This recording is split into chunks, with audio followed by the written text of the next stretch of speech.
안녕하세요. 오늘 저희와 함께 아주 흥미로운 기술 기업 퀀텀스케이프의 현재와 미래를 한번 깊이 파헤쳐 볼까요? 티커는 QS입니다. 네, 안녕하세요. 아시다시피 2025년 들어서 주가가 160% 넘게 폭등하면서 시장에서 정말 뜨거운데요. 맞아요.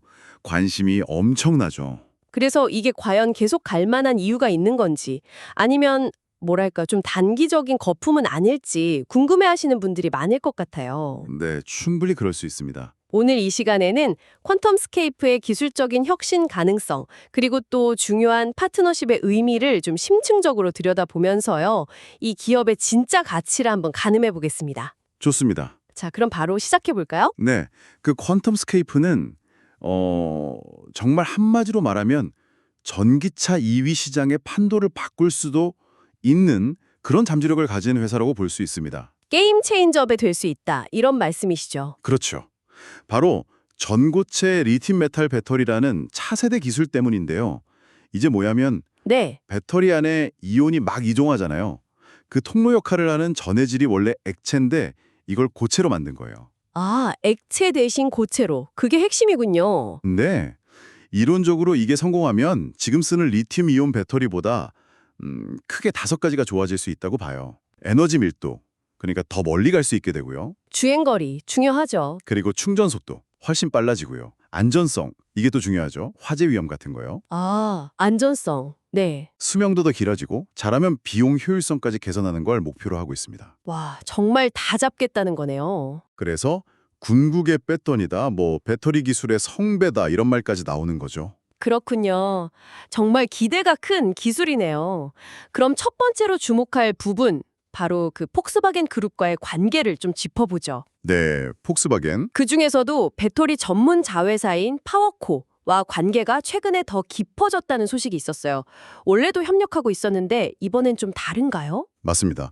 그냥 협력한다 정도가 아니라 관계가 확장되고 강화됐다는 게 중요해요. 확장과 강화. 구체적으로 어떤 내용이죠? 앞으로 한 2년 동안요. 퀀텀스케이프가 특정 기술적 목표, 이걸 마일스톤이라고 하죠. 이걸 달성할 때마다 파워코가 돈을 주기로 했어요. 최대 1억 3,100만 달러까지요. 1억 3,100만 달러요? 와, 꽤 큰 금액인데요? 네, 그런데 이미 첫 번째 마일스톤은 달성을 해서 올해부터 아마 지급이 시작될 겁니다. 벌써요? 그런데 이게 전부가 아니라고 들었거든요. 기존에 있던 계약과는 또 별개라면서요? 정확히 보셨어요. 이 금액은 그전에 양쪽이 합의했던 기술 개발 관련 지급액, 그게 한 1억 3천만 달러 정도 되거든요. 그거랑은 별개예요. 그럼 합치면 이론상이지만 거의 2억 6천만 달러 이상이네요? 그렇죠. 물론 마일스톤을 다 달성해야 한다는 조건이 붙어 있긴 하지만 잠재적인 자금 규모가 상당한 거죠. 그렇네요. 근데 이게 단순히 돈 문제만은 아닐 것 같아요. 이 파트너십 강화가 퀀텀스케이프한테는 어떤 실질적인 의미가 있을까요? 돈 받는 거 말고 더 중요한 게 있을 것 같은데? 아주 좋은 질문입니다. 이게 돈 이상의 의미가 커요. 첫째는 기술에 대한 아주 강력한 신뢰의 표현으로 볼 수 있죠. 아, 폭스바겐이 믿는다는 거군요. 네. 세계적인 자동차 회사가 자기들 미래 배터리 전략에 퀀텀스케이프 기술을 중요하게 생각하고 있다는 아주 명백한 신호죠. 하긴 폭스바겐 정도 되는 회사가 그냥 돈을 막 쓰진 않겠죠. 그럼요. 그리고 둘째는 규모의 경제 달성 가능성을 높여준다는 거예요. 이게 기술이 아무리 좋아도 대량 생산이 안 되면 사실 좀 의미가 없잖아요. 그쵸. 양산이 중요하죠. 그런데 폭스바겐이라는 확실한 파트너, 어떻게 보면 잠재적 고객을 확보했으니까 상업 생산의 발판을 마련했다고 볼 수 있는 거죠. 단순 기술 검증을 넘어서 실제 차에 적용할 가능성에 무게를 두는 움직임으로 봐야 합니다. 기술 검증도 되고 양산 파트너도 확보하고 그럼 개발 속도 자체에도 좀 영향이 있겠네요. 당연히 그렇죠. 파워코가 QSE5라고 퀀텀스케이프의 주력 배터리 셀 생산 과정에 더 일찍부터 참여하게 되는 거거든요. 처음부터 같이 한다. 네. 그러면 퀀텀스케이프 자체적으로 파일럿 라인 만들고 검증하는 그 타임라인을 단축시키는 효과가 있을 수 있습니다. 그렇군요. 퀀텀스케이프 CEO 시바시바란 박사도 이번 협력 확대는 양사 간 전략적, 기술적, 재정적 연대가 강화되고 있음을 보여주는 명확한 신호라고 했고요. 네. 또 QSE5가 배터리 산업의 게임 체인저가 될 것이라는 공동의 확신을 반영한다. 이렇게 말하기도 했죠. 뭐 CEO니까 당연히 긍정적으로 말하겠지만요. 물론 그렇죠. 하지만 업계에서도 이걸 단순한 자금 지원 이상으로 보고 있어요. 퀀텀스케이프 기술이 이제 진짜 실험실을 나와서 상업화로 가는 길이 좀 더 명확해졌다. 이런 신호탄으로 받아들이는 분위기입니다. 아, 상업화 경로가 보이는군요. 성을 어느 정도 걷어내고 투자자들한테도 이거 진짜 양산될 수도 있겠다 하는 기대를 높이는 중요한 이정표가 된 거죠. 흥미롭네요. 정말 단순 자금 수혈이 아니라 뭔가 상업화 고속도로에 진입하는 느낌이네요. 그렇죠. 그럼 이제 두 번째 핵심 동력으로 넘어가 보죠. 이게 더 이상 이론이나 실험실 데이터가 아니라 실제 작동하는 모습을 보여줬다는 점. 이게 또 중요하잖아요. 네, 맞습니다. 최근에 독일 뮌헨에서 열렸던 IAA 모빌리티 쇼, 거기서 아주 인상적인 시연이 있었죠. 아, 저도 그거 봤어요. 폭스바겐 기자회견장에서였죠? 네, 퀀텀스케이프가 자체 개발한 코브라라는 생산 공정 프로토타입으로 만든 QSE-5 배터리셀, 이걸 넣은 오토바이, 그것도 폭스바겐 그룹 산하의 고성능 브랜드죠, 두카티. 네, 두카티. 그 두카티 모델을 실제로 굴리는 시연을 했어요. 그게 왜 그렇게 중요했던 건가요? 그동안 데이터로만 계속 얘기했잖아요. 전고체 배터리 성능이 이렇다 저렇다. 근데 이게 실제 움직이는 형태로 구현될 수 있다는 걸 눈으로 보여준 거죠. 아, 실물로 증명했다. 네, 그리고 그 코브라 공정이라는 것도 실험실에서 조금씩 만드는 배치 방식이 아니라 나중에 대량 생산을 염두에 둔 연속 공정의 초기 형태라는 점에서도 의미가 있고요. 아, 공정 자체도 의미가 있군요. 그렇죠. 말 그대로 전고체 배터리가 연구실 밖, 현실 세계로 한 걸음 더 나왔다는 걸 보여준 상징적인 사건이라고 할 수 있습니다. 그때 공개된 기술 사양도 좀 주목할 만했는데요. 에너지 밀도가 리터당 844와트시, WHL이라고 했고 네, 844 WHL. 급속 충전은 10%에서 80%까지 하는데 한 12분 정도 걸린다고 했죠. 844와트시. 이게 어느 정도 수준인지 현재 전기차 배터리랑 비교하면 감이 잘 안 오는데요. 좋은 질문입니다.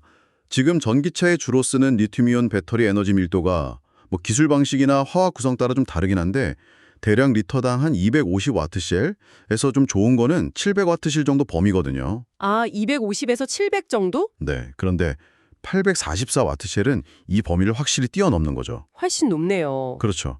쉽게 말해서 배터리팩 크기는 똑같은데 주행거리는 훨씬 길어지거나 아니면 같은 주행거리를 간다고 하면 배터리팩 크기랑 무게를 줄일 수 있다는 거예요. 그럼 차가 더 가벼워지고 효율도 좋아지겠죠. 주행거리 불안을 해소할 열쇠가 될 수도 있겠군요. 바로 그겁니다. 전기차의 가장 큰 제약 중 하나를 해결할 수 있는 거죠. 근데 844와트시엘도 놀랍지만 12분 만에 80% 충전. 이것도 정말 대단한 거 아닌가요? 이 정도면 거의 내연기관차 주유하는 시간이랑 비슷해지는 건데요. 맞아요. 거의 그렇죠. 전기차 타시는 분들 가장 큰 불만 중 하나가 충전 시간이잖아요. 너무 오래 걸리죠. 네. 근데 이게 12분 만에 수백 킬로미터를 갈 수 있게 충전된다? 그러면 장거리 운전 부담도 확 줄어들고 충전소에 줄 서는 압박도 훨씬 덜해지겠죠. 충전 인프라 문제에도 도움이 되겠네요. 그렇죠. 그리고 아까 말씀드린 것처럼 전고체 배터리는 구조적으로 더 안전해요. 기존 리튬이온 배터리보다 화재나 열 폭주 위험이 훨씬 낮고 또 충전 방전을 더 많이 해도 성능 저하가 덜해서 수명도 길어질 수 있다는 잠재력까지 있는 거죠. 와, 더 멀리 가고 더 빨리 충전되고 더 안전하고 더 오래 쓰고 정말 장점이 많네요. 네. 그래서 폭스바겐 그룹 파워코어 CEO 프랑크 블롬에도 이 시연의 의미를 엄청 강조했죠. 전기차 혁명은 자동차 산업 역사상 가장 큰 변화다 이러면서요. 네. 전고체 배터리는 특히 고성능 프리미엄 차량의 가능성을 재정의할 거고 오늘 이 역사적인 시연은 그냥 시작일 뿐이다. 이렇게 말했어요. 시작일 뿐이다. 네, 그의 말처럼 이건 단순한 기술 자랑이 아니라는 거죠. 이걸 좀 더 큰 그림으로 보면 네. 이 퀀텀스케이프의 기술 시연은 단순히 우리 기술 이만큼 좋아요. 이걸 보여주는 걸 넘어서 앞으로 전기차 시장의 경쟁 구도 자체를 바꿀 수 있는 잠재력을 보여준 사건이라고 할 수 있어요. 아, 시장 판도를 바꿀 수 있다. 네. 어떤 기술이 차세대 표준이 될 거냐 이걸 놓고 엄청 치열하게 경쟁하고 있는데 퀀텀스케이프가 여기서 한 발 앞서 나가는 듯한 인상을 준 거죠. 이게 미래 모빌리티가 어떻게 될지에 대한 기대감을 한층 더 끌어올리는 계기가 됐다고 봅니다. 자, 그럼 정리를 한번 해보죠.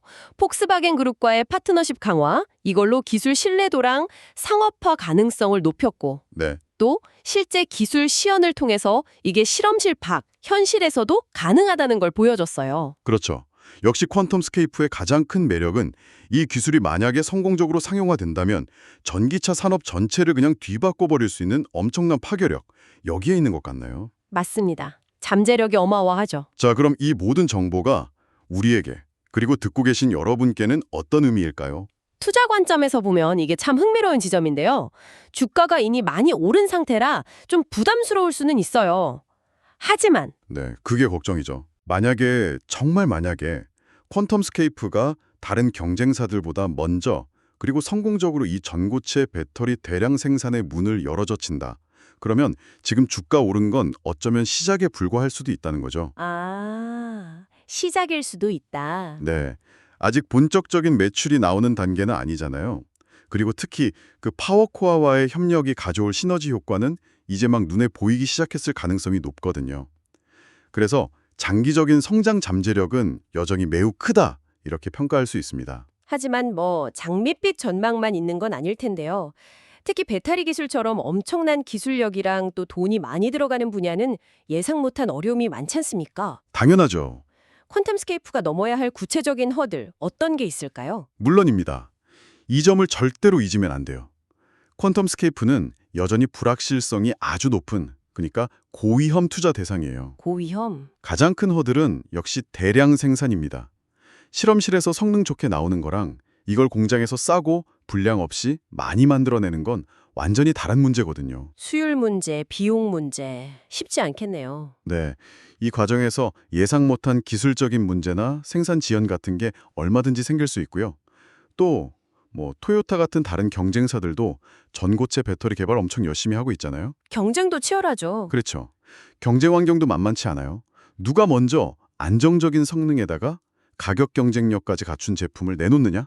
이 싸움이죠. 결국 기술 개발 성공 여부, 그리고 안정적인 대량 생산 능력 확보, 마지막으로 경쟁에서 이기는 거, 이게 다 관건이군요. 그렇습니다.